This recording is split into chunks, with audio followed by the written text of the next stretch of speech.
Willkommen zu einem neuen Video. Ich möchte euch heute mal eine ganz besondere Wanderung zeigen, nämlich die schönste Wanderung, die zumindest ich bisher jemals in Deutschland gesehen habe, auf über tausenden Kilometer, und egal ob Schwarzwald, Rheinsteig oder Sauerland oder auch hoch im Norden. Die Wanderung, die ich euch heute zeigen möchte, hier im Ahrtal, ist für mich die schönste und rundeste Tageswanderung, die ich bisher so gemacht habe. Normal zeige ich euch hier nur Trekkingtouren, also Mehrtagestouren, Fernwanderwege, aber das ist wirklich auch für eine Tageswanderung auf rund 12 Kilometer und 750 Höhenmeter wirklich ein Ausflug wert. Bevor ich euch mehr darüber erzähle und vor allem zeige, laufen wir jetzt erstmal los.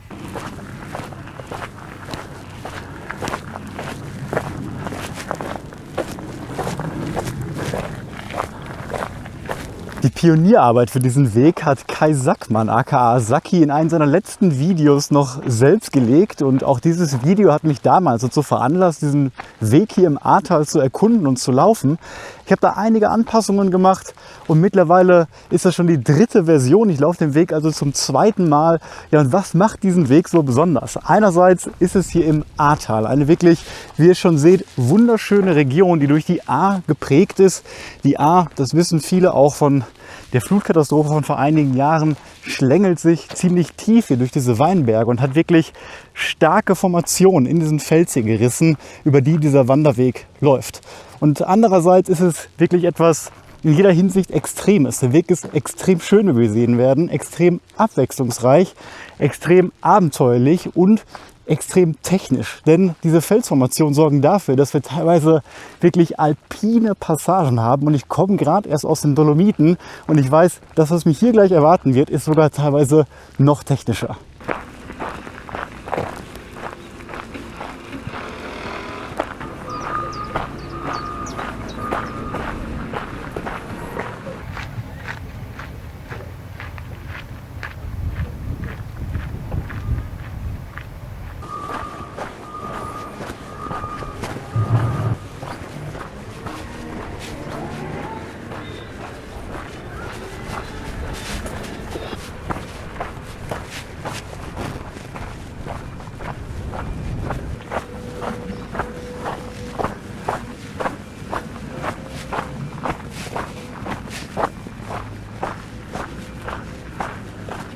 Und jetzt geht es hier gerade los mit dem ersten richtigen Anstieg auf der Route und damit mit dem ersten Teil. Denn ich teile diese Route gerne in 5 Abschnitte auf, und den ersten, den nenne ich die Weinberge, und da befinden wir uns gerade. Danach kommen die Alpen, der Fluss, das Teufelsloch und der Wald. Und jeder Abschnitt dauert ungefähr so eine Stunde, manche ein bisschen weniger, manche ein bisschen mehr, vielleicht 1,5. Deswegen müsst ihr, obwohl es nur 12 Kilometer sind, schon echt viel Zeit einplanen. Und beim ersten Mal war ich hier tatsächlich, ich glaube, 9 oder 10 Stunden unterwegs, hatte aber auch 16, 17 Kilometer angedacht. Und ja, jetzt in der dritten Iteration dieser Route mit 12 Kilometer ist da wirklich kein Part zu viel, kein zu wenig und in der Essenz eigentlich nur die spannendsten Passagen.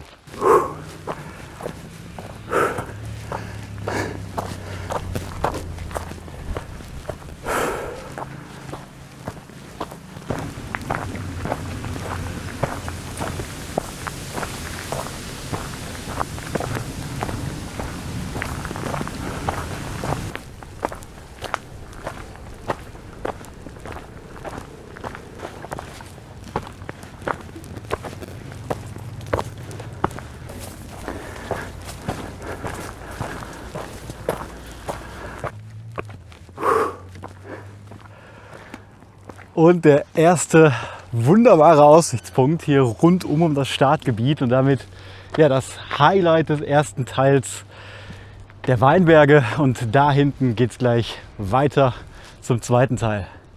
Was ich auch noch nicht erwähnt habe, ist, dass es sich hierbei um einen Rundweg handelt, was super praktisch ist. Und je nachdem, wo ihr herkommt aus Deutschland, ich zum Beispiel aus Essen und ich brauche jetzt 2 Stunden hin, lohnt es sich, finde ich, so weit zu fahren, nur um diese besondere Tageswanderung hier zu machen. Falls ihr von weiter weg kommt, aus Norddeutschland, Süddeutschland, lohnt sich das ebenfalls, und da kann man das mit einer Übernachtung verbinden.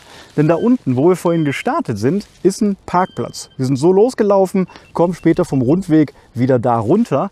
Und da ist nicht nur ein Parkplatz, sondern auch ein Wohnmobilstellplatz direkt am Trailhead. Da zahlt man vorne unter 10 €, kann dann mit dem Wohnmobil übernachten, dann schon einen Tag vorher anreisen und auch gerne das Wochenende bleiben oder im Prinzip sogar sein Zelt aufschlagen. Das müsste hier auch gehen. Ja, und da unten seht ihr vielleicht, da steht mein Camper, denn ich bin auch hier schon gestern Abend angereist. Ja, und für Campingplätze wie diesen, auf denen es keinen Strom gibt, bietet es sich immer an, eine Powerstation mitzunehmen. Ich benutze hier das aktuelle Modell von Jackery, nämlich die Explorer 240 in der ganz neuen Version. Und mit der bisher kleinsten 300 Watt fähigen Powerstation, die trotzdem über 256 Wattstunden verfügt, hat man zum Beispiel immer Licht draußen und kann auch bis zu 5 Geräte gleichzeitig aufladen, was für mich extrem wichtig ist. Damit konnte ich direkt vor der Wanderung heute nochmal alle meine Kameras, mein Smartphone und viele weitere Geräte von unterwegs mit bis zu 100 Watt über USB-C voll aufladen. Die Explorer V2 ist viel kompakter als ältere Versionen und sehr gut tragbar. Ich habe sie heute Morgen zum Beispiel verwendet, um eine Kamera zu betreiben, mit der ich das Intro gefilmt habe. Zu Hause kann man sie vorher bei einem normalen Stromanschluss in nur 1,5 Stunden voll aufladen oder sie draußen einfach an das optional erhältliche SolarSaga Solarpanel anschließen. Ich verwende hier die kleinste 40 Watt Version, die sich zum Beispiel auch von außen an einen Rucksack befestigen lässt. Oder man stellt sie einfach vor sein Zelt oder den Camper auf und kann sie in Ruhe im geschlossenen Raum aufladen lassen. Durch bis zu 52 Sicherheitsvorkehrungen braucht man sich dabei auch um Überhitzung und andere Ausfälle keine Gedanken machen.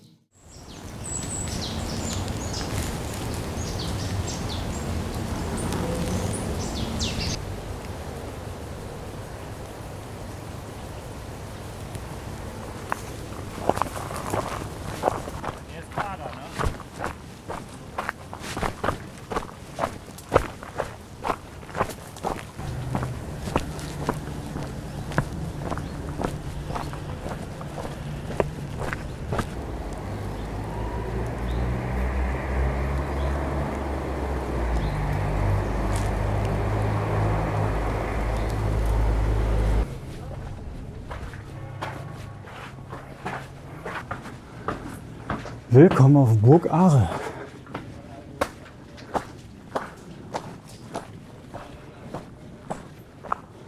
Ja, die Burg Aare markiert hier den Start des zweiten Teils des Alpinteils. Und wir laufen gleich über diesen Grat da hinten, wo man wirklich sich fühlt wie in den Alpen und wirklich optional die Möglichkeit hat, frei zu klettern. Ich habe gerade schon von Weitem da oben das Pavillon gesehen.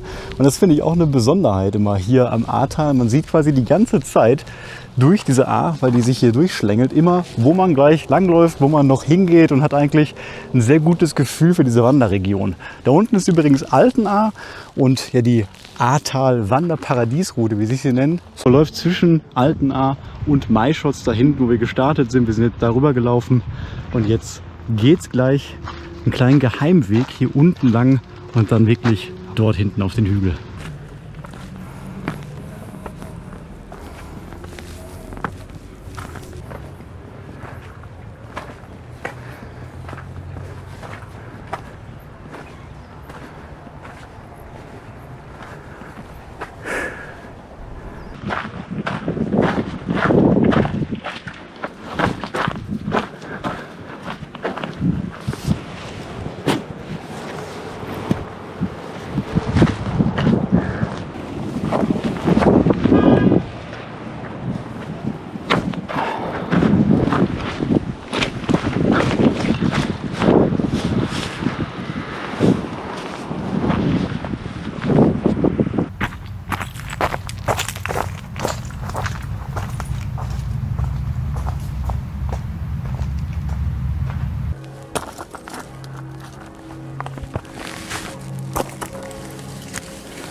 Da bin ich doch tatsächlich mit dem Rucksack hier an diesem Ast hängen geblieben beim Aufstieg. Ja, ihr seht schon, das ist hier nicht so einfach, diese Passagen. Und ich würde wirklich jedem nur empfehlen, hier die Kletterpassagen zu nehmen, der sehr trittsicher ist, vielleicht alpine Erfahrung hat oder Klettern oder Bouldern geht. Es gibt immer, wie schon gesagt, Alternativwege. Das ist noch hier sehr überschaubar. Gleich, wie wir sehen werden, wird es noch ein bisschen mehr. Deswegen lieber auf Nummer sicher gehen ansonsten und den normalen Weg gehen, hat man auf jeden Fall von der Aussicht her genauso viel Spaß.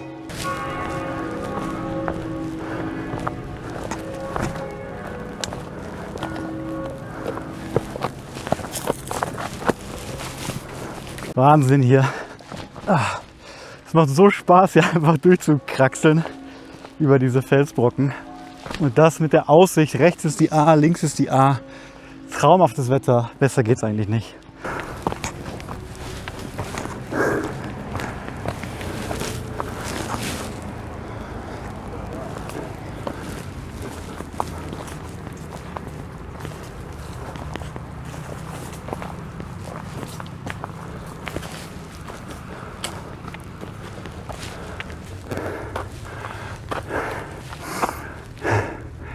Ja, ihr seht schon, ich laufe hier ohne Trekkingstöcke, weil es macht bei diesen abwechslungsreichen Wegen einfach keinen Sinn, die ganze Zeit die Stöcke zu nehmen und wegzupacken, obwohl ich eigentlich immer mit Stöcken laufe, aber bei diesen Passagen hier macht es echt keinen Sinn.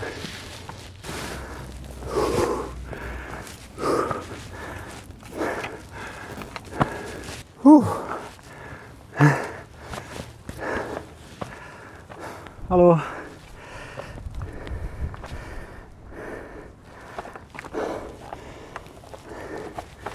Kleines Loch hier.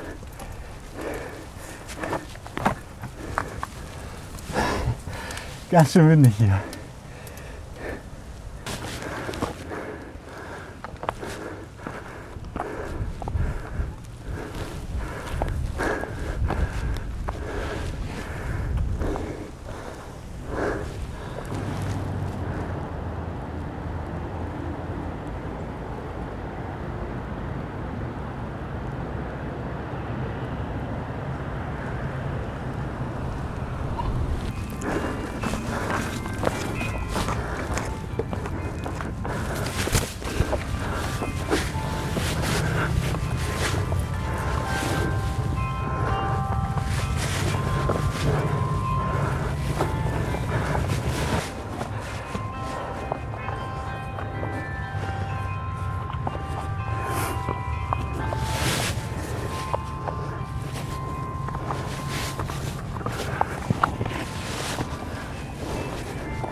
Passende Musik.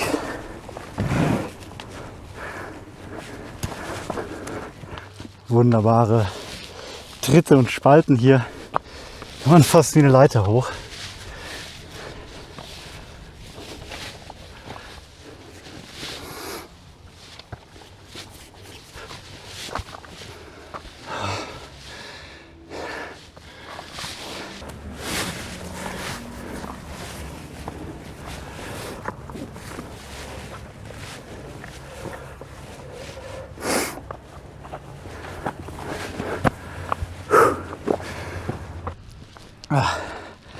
Die Stelle ist auch noch interessant hier unten. Da muss man nämlich ganz nah dran balancieren an der Wand.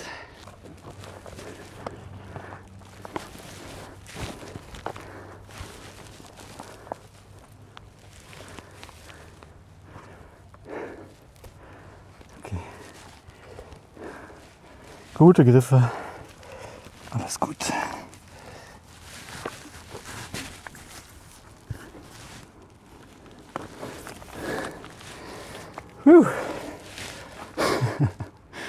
Es macht einfach so Spaß hier. Besser kann man nicht aktiv wandern. Dann noch bei so einer Natur hier.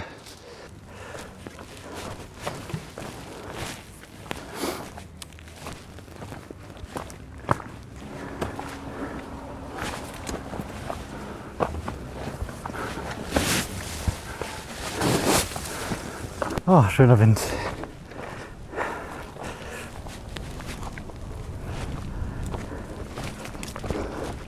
Ja, manchmal muss man echt gucken, wie es hier weitergeht. Das ist von oben manchmal gar nicht so ersichtlich. Deswegen empfehle ich euch wie immer, eine GPS-Uhr dabei zu haben oder zumindest die Route auf dem Smartphone. Die ist zwar teilweise auch markiert hier, aber das spricht nur für die oder gilt nur für die Alternativwege.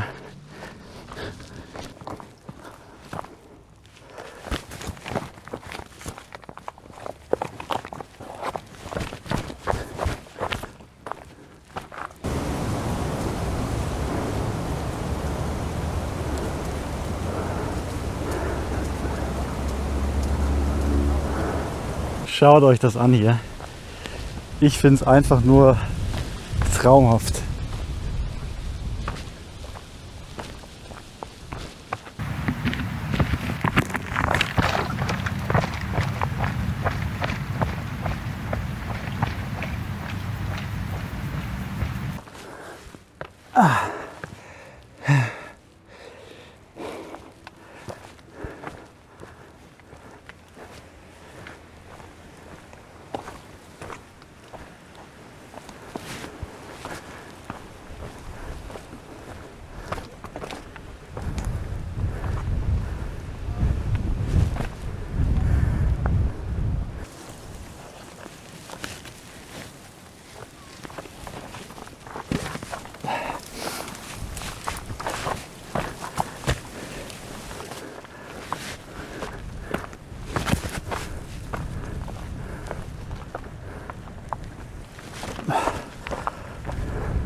Ja, das war's hier mit dem gröbsten von Teil 2, den Alpen. Da unten geht jetzt noch ein bisschen weiter. Wir folgen jetzt noch diesem Kamm bis unten hier in die A-Kurve. Und dann geht's weiter mit Teil 3, dem Fluss, den wir jetzt hier lang folgen, gleich queren werden. Und da oben versteckt sich dann irgendwo das Teufelsloch.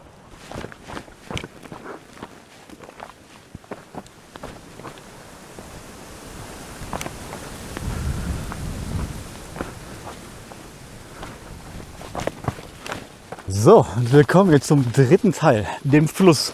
Und hier folgen wir jetzt gleich direkt der A nach rechts.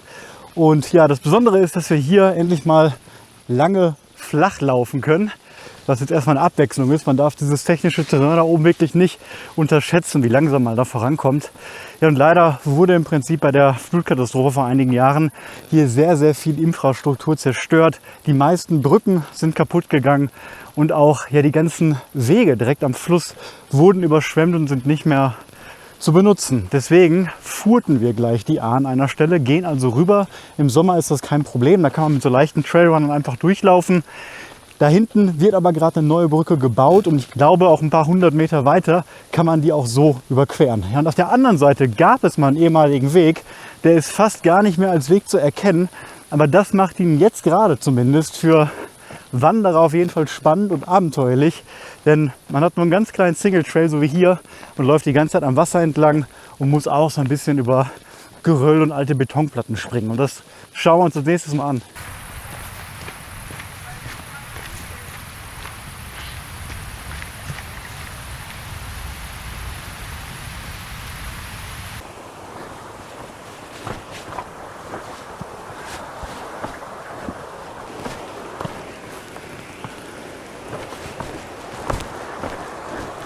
Ja, ich gehe genau hier durch den Fluss, denn hier ist er nicht so hoch. Genau hier bin ich auch letztes Mal sogar schwimmen gewesen. Ich war vor einem Monat im Hochsommer hier und im Prinzip waren hier ganz viele Leute, ja, die hier gebadet haben, sich abgekühlt haben. Und hier geht die Strömung eigentlich und es ist überschaubar tief. Schauen wir mal.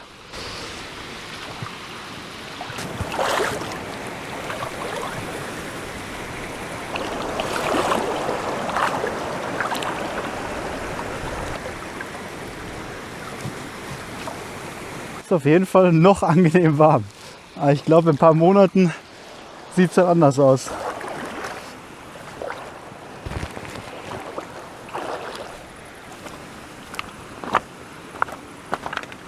Von da oben kamen wir übrigens. Und jetzt geht es erstmal ganz gemütlich am Fluss entlang.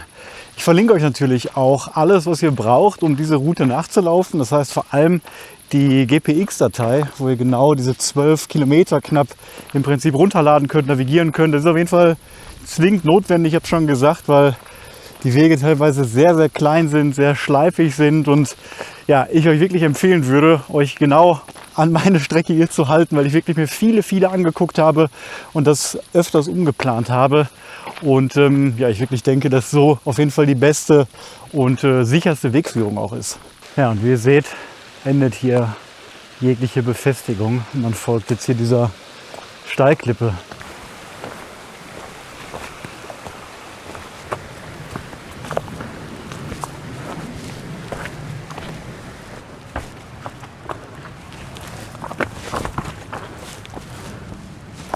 Wahnsinn, was Wasser für eine Kraft hat, wenn man das hier sieht. Und vor allem im Vergleich, wie das vor ein paar Jahren hier aussah.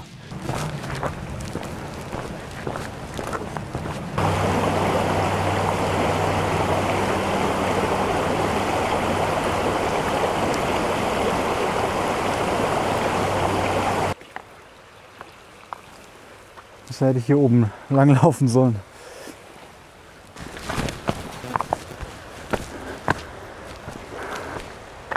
Ja, jetzt guckt euch mal diese Felswand da an.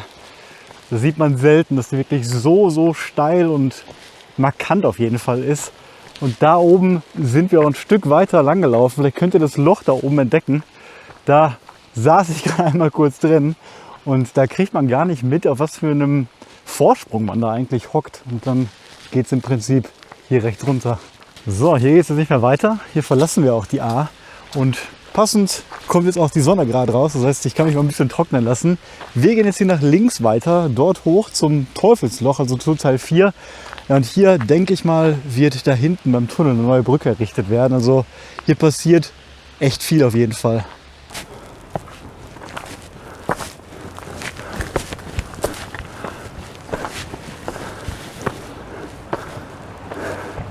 Ja, bevor man jetzt zum Teufelsloch wieder hochgeht, lohnt es sich, hier rechts einen kleinen Abstieg zu wagen. Denn hier ist direkt Altena und da links, vielleicht seht ihr das, sind so ein paar Schirme. Da kann man im Prinzip auch sitzen, kurz was essen, kurz was trinken, Wasser auffüllen.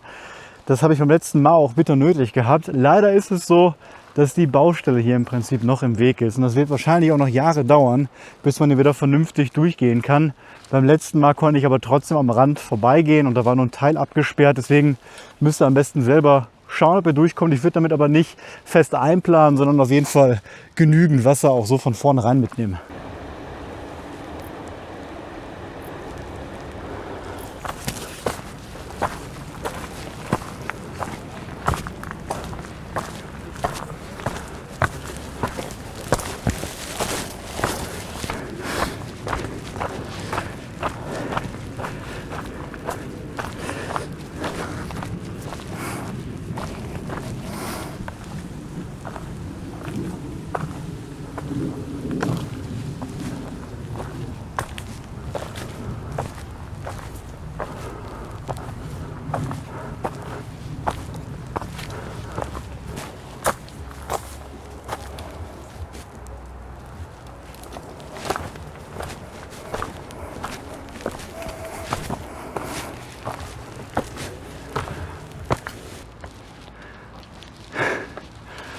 Das ist ein bisschen größer als das auf der anderen Seite.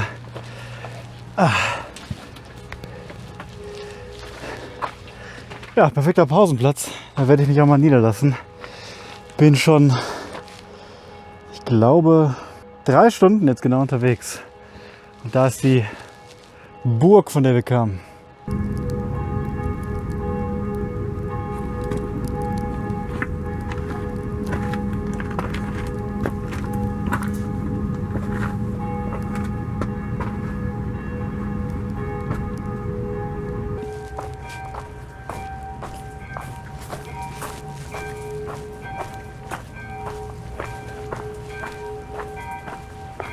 Ja, 18 Uhr und ich verlasse jetzt gerade das Teufelsloch. Habe da oben noch mal eine ganz entspannte Pause gemacht. So langsam sitzt die Abendstimmung auch hier ein. Ich muss mich ein bisschen beeilen. 4 Kilometer jetzt noch insgesamt und damit kommt jetzt der letzte Teil, der 5. Teil, der Wald.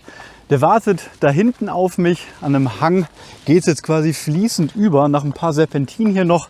Und ja, da zum Schluss wartet noch mal ein ganz besonderes Highlight wirklich. Auch mit einer ganz kleinen Kletterpassage, aber ich will noch nicht zu viel verraten. Und dann geht es im Prinzip einen sehr, sehr schönen Mischwald entlang zum Ziel und damit auch zum Start im Prinzip zum Wohnmobilstellplatz.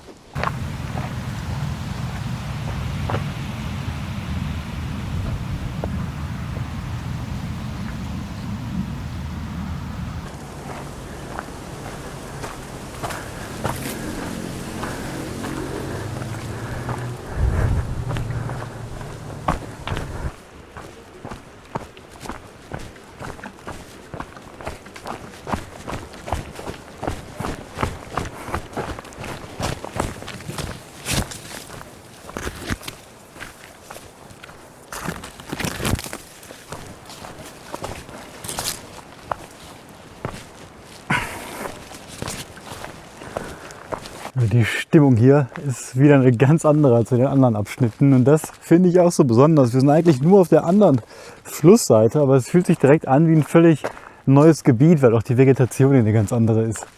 Ja, und jetzt nochmal der Grat von der anderen Seite und unten der Fluss.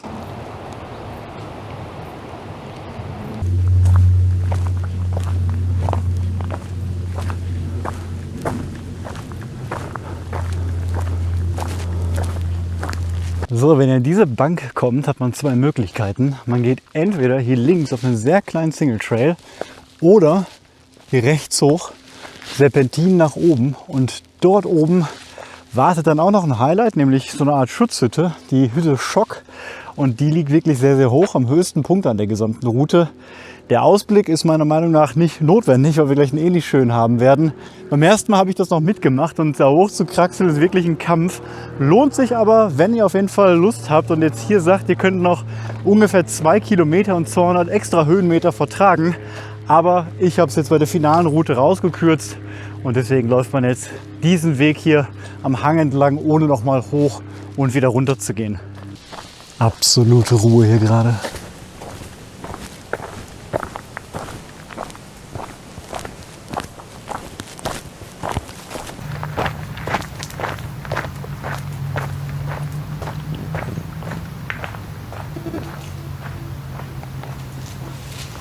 Und da oben wartet jetzt nochmal das große Finale, nämlich die sogenannte Teufelslay.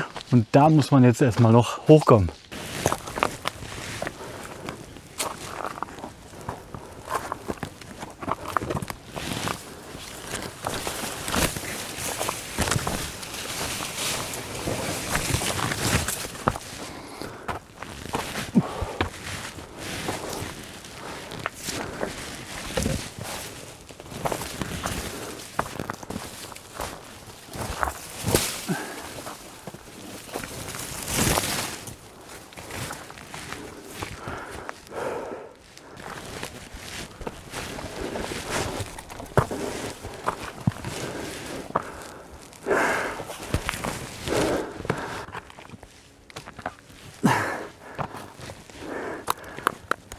Oh.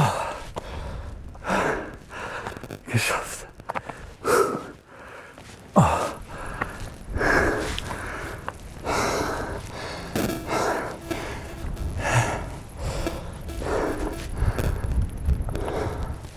Oben angekommen auf der Teufelslay und vielleicht könnt ihr jetzt schon verstehen, warum das hier für mich dann das finale Highlight wirklich ist. Denn von hier oben hat man einfach eine grandiose Aussicht. Man sieht wirklich alles. Heute Morgen der Wohnmobilstellplatz, dort sind wir gestartet. Dann ging es hoch in die Weinberge, da drüben war der Aussichtspunkt. Hier am Hang entlang, hinter an der A vorbei, da ist die Burg, wo quasi der zweite Teil gestartet ist. Über diesen Grat sind wir dann geklettert, hier wieder runter zur A, ihr gefolgt und hinten zum Teufelsloch hoch und zum Schluss jetzt hier am Hang durch den schönen Wald. Ja, die Abendstimmung passt und was jetzt fehlt, ist nur noch der kleine Weg durch den schönen Wald zurück zum Stellplatz und dann gibt es auch mal ein schnelles Fazit.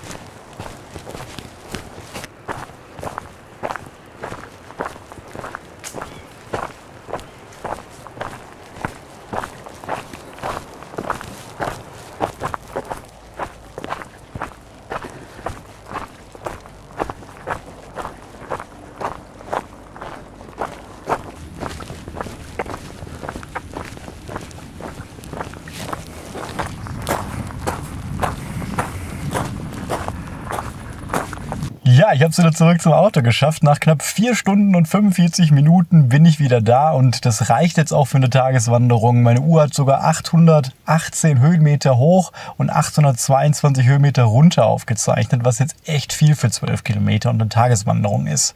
Vor allem bei der Technik, wie schon gesagt. Das heißt, plant ruhig auch 5 Stunden ein. Beim ersten Mal habe ich auch länger gedauert. Diesmal kannte ich den Weg schließlich schon und ja auch sind mit den 800 Höhenmeter deutlich mehr in der Realität angefallen, als jetzt bei AutoActive oder bei Komoot zum Beispiel bei der Routenplanung steht.